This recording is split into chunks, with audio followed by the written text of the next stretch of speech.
নির্বাচনে আপনি 15 লাখ টাকার বদলে এখন 25 লাখ টাকা খরচ করতে পারবেন। ইউনিয়ন পরিষদের যারা ওয়ার্ড মেম্বার হয় বিভিন্ন এলাকাতে ওরাও 25 লাখ টাকা খরচ করে। তাহলে এই নির্বাচন কমিশন কোন দুনিয়াতে বাস করতেছে যে তারা আশা করতেছে আগামী নির্বাচনে একটা এমপি প্রার্থী মাত্র 25 লাখ টাকা খরচ করবে, 25 কোটিও করবে। আমি বহু এলাকা জানি শত শত কোটি টাকা খরচ করবে প্রার্থীরা, বহু এলাকা জানি এরকম। চিটাগং ডিভিশন এরকম বহু আসন আছে যারা হাজার কোটি টাকা নিয়ে মাঠে নামবে। আপনারা কোন দুনিয়াতে বাস করেন যে আপনারা 25 লাখ টাকা দিলেন? আমার টোটাল নির্বাচন প্রশাসন, আমার টোটাল রাষ্ট্র দামি নির্বাচন করতে জানে, ইলেকশন ইঞ্জিনিয়ারিংটা জানে, রাতের ভোটটা করতে পারে, একতরফা নির্বাচনটা করতে পারে, কিন্তু গত 24 বছরে সে কোনো ভালো নির্বাচন করতে জানে না। কারণ যেটা প্রস্তাব এসছে এবং অনেকগুলো দল যেটা চাচ্ছে সেটা হচ্ছে আগামী সংসদ তার প্রথম 2 বছরের মধ্যে এটা করবে। তাহলে আমাদের এত কথা বলবার কি দরকার ছিল? আমরা সবাই মিলে কেন এই ম্যান্ডেটটাকে এক্সারসাইজ করলাম? গণঅভ্যুত্থানের ম্যান্ডেট এক্সারসাইজ করার পরে এই সিদ্ধান্তগুলো বাস্তবায়ন করবার জন্য যদি আমাকে আরেকটা ম্যান্ডেটের দ্বারস্থ হতে হয়, তাহলে তো আমার আগের ম্যান্ডেটটা কি ভুল প্রমাণিত করা হচ্ছে। কারণ এমন মানুষগুলো সংসদে যাবেন যারা ঐকমত্য কমিশনের সদস্য ছিলেন না। আবার যারা ঐকমত্য কমিশনের সদস্য ছিলেন তাদের অধিকাংশ দল এবং ব্যক্তির প্রতিনিধিত্ব হয়তো বা সংসদে থাকবে না। তাহলে একটা ফোরামের ম্যান্ডেটকে আরেকটা ফোরামের ম্যান্ডেট দিয়ে জাজ করা, বাস্তবায়ন করতে দেওয়াটা হচ্ছে আলটিমেটলি ঐকমত্য কমিশনের ম্যান্ডেটকে, গণঅভ্যুত্থানের ম্যান্ডেটকে ছোট করা এবং হেয় করা। তাই আমরা বোধ করছি যে বিষয়গুলো নিয়ে আমরা রাজনৈতিক দলগুলো সবাই একমত হয়ে গেছি, সেই বিষয়গুলো ইমিডিয়েটলি স্বাক্ষর করে বাস্তবায়ন হয়ে যাওয়া দরকার। ধরেন এক্সাম্পল দিই, বলা হয়েছে আমরা সব দল একমত হয়েছে যে প্রধানমন্ত্রীর পদে 10 বছরের বেশি, 2 টার্মের বেশি তো থাকবেন না। তাহলে সেটা 31-32 সাল থেকে বাস্তবায়ন হতে হবে কেন? আমরা তো নতুন বন্দোবস্ত গত বছর চেয়েছি, গণঅভ্যুত্থানে চেয়েছি।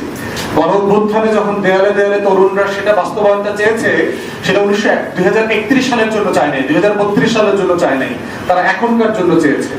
অতএব যে বিষয়ে আমরা সব দল একমত হয়ে গেছি, তাহলে সেটা আগামী বছর ফেব্রুয়ারি থেকে কেন বাস্তবায়ন হবে না? আমরা সব দল একমত হয়েছি যে প্রায় রাজনৈতিক দলের প্রধান এবং নির্বাহী বিভাগের প্রধান এক ব্যক্তি হবেন না। তাহলে সেটা বাস্তবায়ন করতে আমাকে 31-32 সালে যেতে হবে কেন?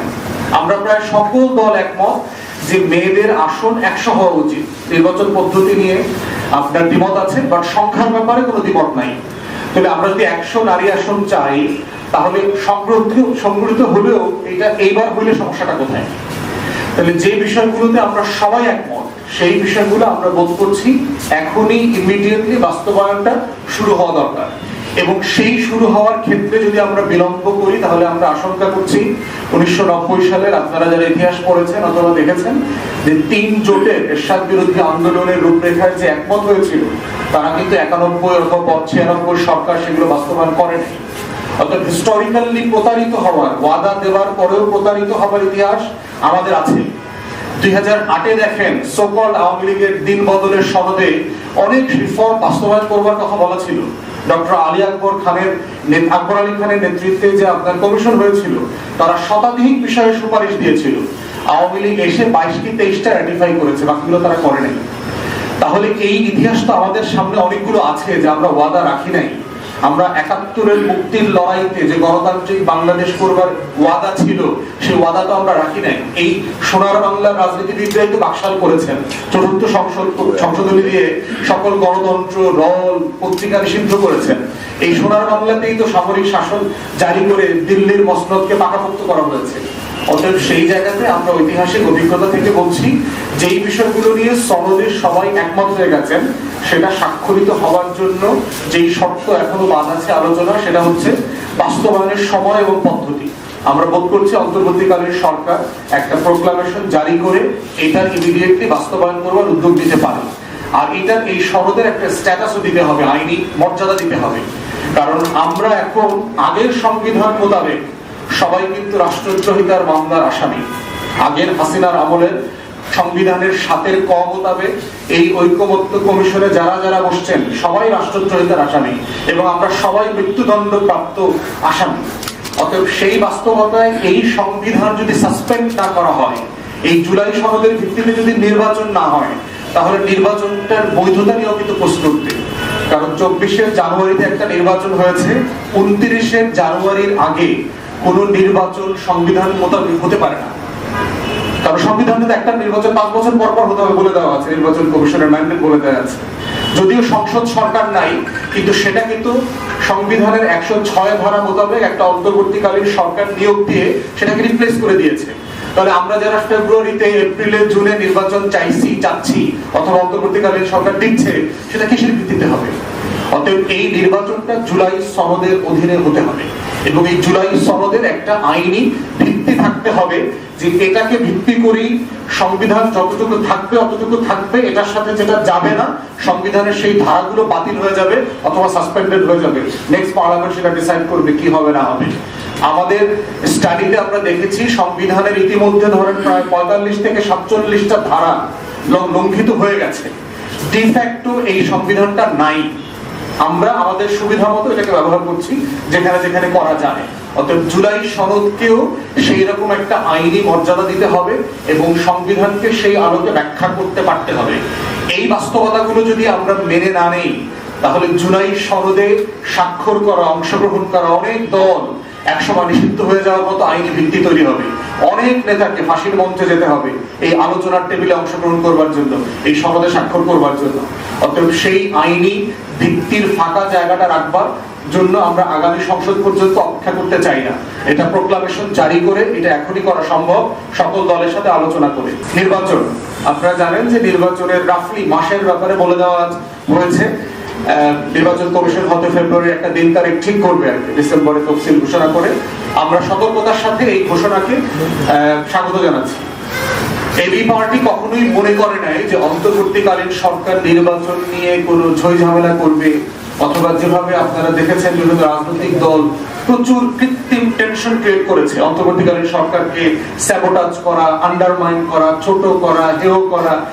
ইউনূস সাহেব দেহত্যাগ করতে পারেন, পদত্যাগ করবেন না, ছায়া যুদ্ধ লাগাবে, রোহিঙ্গা এখানে আমেরিকা চীনের যুদ্ধ বাধায় দিবে, বাধায় দিয়ে ইমার্জেন্সি ডিক্লেয়ার করবে, ডিক্লেয়ার করে উনি সরকারের মেয়াদ কন্টিনিউ করবে। এই ধরনের বহু আলাপ এখানে চলেছে গত 1 বছর। আমরা বরাবরই বলেছি প্রফেসর ইউনূস সাহেবের যে বক্তব্য, উনি গত বছর সেপ্টেম্বরে যেটা নিউ ইয়র্ক টাইমসে জাতিসংঘের অধিবেশনের সাইডলাইনে দিয়েছেন, সেইটাই কি আমরা বিশ্বাস করেছি। ডিসেম্বর 25 থেকে জুনের 26-এর ভিতর নির্বাচন হবে এবং উনি ওনার কাজ দিয়ে বারবার সেটা প্রমাণ করেছেন। অতএব নির্বাচন নিয়ে আমাদের মধ্যে এই শঙ্কাটা কখনোই ছিল না। নির্বাচন নিয়ে আমাদের যেখানে শঙ্কা, সেটা হচ্ছে যে নির্বাচন কমিশনের একটা ভালো নির্বাচন করবার সক্ষমতা আছে কিনা। শুধু নির্বাচন কমিশনের না, এই রাষ্ট্র 2001 সালের পরে কোনো ভালো নির্বাচন করে নাই। 2008-এ সামরিক বেসামরিক প্রশাসনগুলো একটা ইলেকশন ইঞ্জিনিয়ারিং করেছে। আপনারা জানেন 111-এর নির্বাচন কমিশন বর্ডার ডিলিমিট করেছে, সীমানা পরিবর্তন করেছে। বারবার করে যেটা করেছে, 88টা আসনের সীমানা পরিবর্তন করবার মধ্য দিয়ে 133 অথবা 134টা আসনের ভোটের ফলাফলকে সে এদিক সেদিক করে দিয়েছে। এই ইলেকশন ইঞ্জিনিয়ারিং করে দিয়ে বিএনপিকে পরিকল্পিতভাবে হারানো হয়েছে। যদিও 2008-এর নির্বাচন নিয়ে বিএনপি নেতারা খুব বেশি কথা বলেন না, কারণ তারা সংসদে গিয়েছিলেন। তারপরে 2014-তে একতরফা নির্বাচন করেছে, 2018-তে রাতে নির্বাচন করেছে, 14-তে ডামি নির্বাচন করেছে। অতএব আমার টোটাল নির্বাচন প্রশাসন, আমার টোটাল রাষ্ট্র ডামি নির্বাচন করতে জানে, ইলেকশন ইঞ্জিনিয়ারিংটা জানে, রাতের ভোটটা করতে পারে, একতরফা নির্বাচনটা করতে পারে, কিন্তু গত 24 বছরে সে কোনো ভালো নির্বাচন করতে জানে না। অতএব এই টোটাল নির্বাচন প্রশাসন, এই আমলাতন্ত্র, এই আইন শৃঙ্খলা বাহিনী, এই গোয়েন্দা সংস্থা, এদেরকে দিয়ে একটা ভালো নির্বাচন করা সম্ভব কতটুকু, সেটার ব্যাপারে আমরা যথেষ্ট শঙ্কিত। আমরা আমাদের তরফ থেকে বারবার দাবি করেছিলাম যে এই নির্বাচন কমিশন কোনো না কোনো পর্যায়ে একটা স্থানীয় নির্বাচন করুক, একটা ড্রিল হোক, যে আসলে তারা ভালো নির্বাচন করতে পারে কিনা। যেই লেভেলে তৃণমূলে সহিংসতা আমরা আশা করছি, দেখতে পাচ্ছি যে একটা দলের টিকিট পাওয়া মানেই এমপি হওয়া, এখন এই লেভেলে চলে গেছে বাংলাদেশে। কোন সময় একটা ভালো নির্বাচনের আগে একদলীয় সুপ্রিমেসি আমরা কখনো দেখি নাই। প্রথমবারের মতো আমরা দেখতে পাচ্ছি যে একটা দলে 8-10 জন সিরিয়াস ক্যান্ডিডেট আছে, যারা সবাই শত শত কোটি টাকা ডিপ্লয় করতে রাজি আছেন, যারা সবাই শত শত গুন্ডা পান্ডা বদমাইশ মাস্তান দিয়ে গুন্ডামি করবেন আগামী দিনে। এই বাস্তবতা আমরা দেখতে পাচ্ছি। তবে সেইখানে তার নিয়ন্ত্রণ কিভাবে করবে? দল চাইলেও পারবে না। দলের সিনিয়র লিডারশিপ অনেক আন্তরিক, আমরা জানি পার্সোনালি, অনেক করে চাচ্ছেন, কিন্তু নিয়ন্ত্রণ করতে পারছেন না তৃণমূল, সরকারও করতে পারছে না। যেই লেভেলের ফৌজদারি অপরাধ হচ্ছে রাজনৈতিক প্ররোচনাতে, অন্তর্বর্তীকালীন সরকার, সরকারের প্রশাসন, পার্টিকুলারলি স্বরাষ্ট্র মন্ত্রণালয় এটাকে নিয়ন্ত্রণ করতে পারছে না। নির্বাচন যত ঘনিয়ে আসবে এই নির্বাচন কেন্দ্রের সহিংসতা ঠিক তত বাড়বে। অতএব সেই বাড়ার বাস্তবতায় আমরা এটা সমাধান দেখতে পাচ্ছি না। এই নির্বাচন কমিশন দেখবেন যে নির্বাচন সংস্কার কমিশন যে প্রস্তাবনাগুলো দিয়েছে সেগুলো পর্যন্ত তারা এখন বাস্তবায়ন করতে চায় না। তারা সরকারকে বলেছে পরের নির্বাচন কমিশন করবে, এবং তারা খুবই নিম্নমানের কিছু প্রস্তাবনা দিয়েছে। এই রঙিন পোস্টার করা যাবে না, লিফলেট করা যাবে না, হাবিজাবি এইসব বলছে। গুরুত্বপূর্ণ নির্বাচন কে সংস্কার করবার যে কাজগুলো করা দরকার ছিল এগুলো এখনো এই নির্বাচন কমিশন হাতে নেয়নি। হালনাগাদ করা ভোটার তালিকার ব্যাপারে এখনো প্রচুর কাজ বাকি, এবং বিভিন্ন এলাকাতে আমরা শুনতে পাচ্ছি কমিশন হালনাগাদ করে চলে আসছে, বাট হাজার হাজার লোক এখনো ভোটার হয়নি। এই বাস্তবতাগুলো আছে। নির্বাচন কমিশন বলছে অক্টোবরে 30 তারিখ না 31 তারিখে যারা ভোটার হবেন তারাই ভোট দিতে পারবেন। আমরা মনে করি এটা মিসগাইডেড এবং এটা ঠিক না। গণ অভ্যুত্থানের বাস্তবতা হচ্ছে যে আপনি কাউকে বৈষম্য করবেন না, কারোর প্রতি অন্যায্য কোনো আচরণ করবেন না। যে তারিখে নির্বাচন কমিশন নির্বাচন দেবে ঠিক ওই তারিখ সকালে যে যে ভোটার হবে তাদের সবাইকে ভোটার করা সম্ভব। এটা ডিজিটাল ব্যাপার। আমার বয়স এখন 16, আমার বয়স কোন বছরের কোন দিন 18 হবে এটা আমিও জানি, আমার বাপ মাও জানে, নির্বাচন কমিশনও জানে, কারণ এনআইডি করা আছে, তো স্কুলের কার্ড আছে। তো আপনি অ্যাডভান্স হালনাগাদ করেন, কি সমস্যা আপনার এটা করতে? কেন আপনি তরুণরা যারা লাখে লাখে এই গণ অভ্যুত্থানে অংশগ্রহণ করেছে সেরকম 3 মাসের ব্যবধানে লক্ষ লক্ষ তরুণরা ফেব্রুয়ারিতে গিয়ে ভোটার হবে, কেন তাদেরকে বঞ্চিত করবেন? অতএব আমরা আমাদের জায়গা থেকে দাবি করছি নির্বাচনের যেই দিন আপনারা ঘোষণা করবেন সেই দিন সকালবেলা যারা যারা ভোটার তালিকায় অন্তর্ভুক্ত হবার মতো থাকবেন, 18 বছর হবে, তাদের সবাইকে ইন অ্যাডভান্স ভোটার কার্ড করে দিতে হবে, আপনার ইস্যু করে দিতে হবে। এবং এটা ডিজিটালি করা সম্ভব। সারা দুনিয়াতে এই প্রসেস আছে, এটা কোনো সমস্যা নাই। ইংল্যান্ডে আমরা যারা ধরেন একসময় লেখাপড়া করেছি, ন্যাশনাল ইন্স্যুরেন্স কার্ড বলে, এনআই নাম্বার আর কি, যেটা দিয়ে আপনি ট্যাক্স পে করেন, এইটার একটা বয়স আছে। 14 বছর বয়সে, 16 বছর বয়সে, বাচ্চারাও পাবে, অ্যাডাল্টরাও পাবে। অটোমেটিক এই কার্ডটা আপনার স্কুলে বাসায় পৌঁছে যাবে, আপনাকে চাইতে হবে না। আপনার বয়স যেদিন 18 হবে, লোকাল ইলেকশন অফিস থেকে আপনার বাসায় ব্যালটের কার্ড পৌঁছে যাবে, আপনাকে আলাদা ভোটার হইতে হবে না। অতএব এই জিনিসগুলোর চর্চা সারা পৃথিবীতে আছে। প্রবাসীদের ভোটার তালিকা নিয়ে আরেকটা চ্যালেঞ্জের জায়গা আছে, সেটা আপনারা কিভাবে ডিল করবেন? আমরা এখনো তাদের রোডম্যাপটা পরিষ্কার না। সেখানে প্রার্থী থাকবে না, শুধু দল এবং প্রতীক থাকবে বলেছে। ক্যাম্পেইন করা যাবে কিনা, ভোটের যে যদি অনলাইনে ভোট দেন সেটা ম্যানিপুলেশন হবে কিনা, আইটি সিস্টেম যেটা আমরা ইন্ডিয়ান ইলেকশনে গত বছর দেখেছি আপনার ব্যাপক মোদি ইভিএম কে ম্যানিপুলেট করেছে। সো অনলাইন ম্যানিপুলেশন আপনি অ্যাড্রেস করবেন কিভাবে?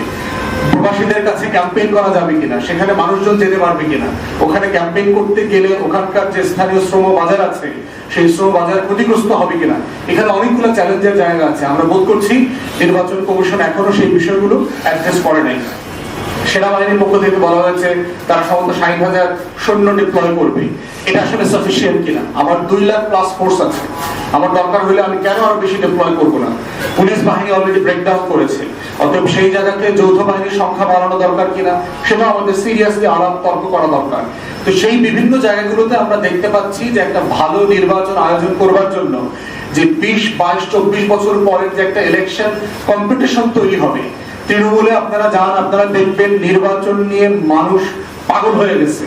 যারা নির্বাচন করতে চায় তারা সিম্পলি পাগল হয়ে গেছে, এবং এরা যে পরিমাণ আচরণ করবে, অন্যায্য আচরণ করা শুরু করবে আগামী কয়েকদিন পরে, সিম্পলি আপনি তৃণমূল আউট অফ কন্ট্রোল হয়ে যাবে, নিয়ন্ত্রণের বাইরে চলে যাবে। এবং অধিকাংশ গ্রামীণ জনপদ কিন্তু আপনার থানা, সদর প্রশাসনের এখতিয়ারের অনেক বাইরে। আপনি কিভাবে সেগুলো ম্যানেজ করবেন?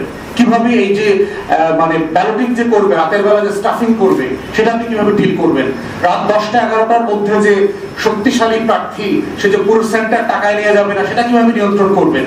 এই পুরো চ্যালেঞ্জগুলো নির্বাচন কমিশন ডিল করতে পারবে কিনা তার গত 10 মাসের আমলনামা খতিয়ান দেখে আমরা সেই আস্থা আসলে পাচ্ছি না।